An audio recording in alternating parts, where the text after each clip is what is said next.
की site engineer is equal to civil engineer, असं अजिबात नाही. सिव्हिलमध्ये पण खूप सारे ऑफिस वर्क आहे, सिव्हिलमध्ये पण खूप साऱ्या AC मध्ये बसून ऑफिसमध्ये बसून जॉब आहे.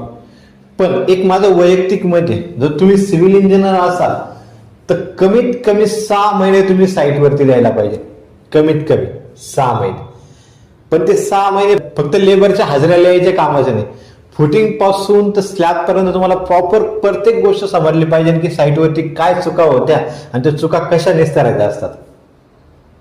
कारण की आफ्टर ऑल शक्यतो 100 पैकी 50% जे काही स्टुडंट असेल ते 4-5 वर्षानंतर, 10 वर्षानंतर, 15 वर्षानंतर स्वतःचा बिझनेस चालू करणार असतात, स्वतःची कन्स्ट्रक्शन साईट चालू करणार असतात.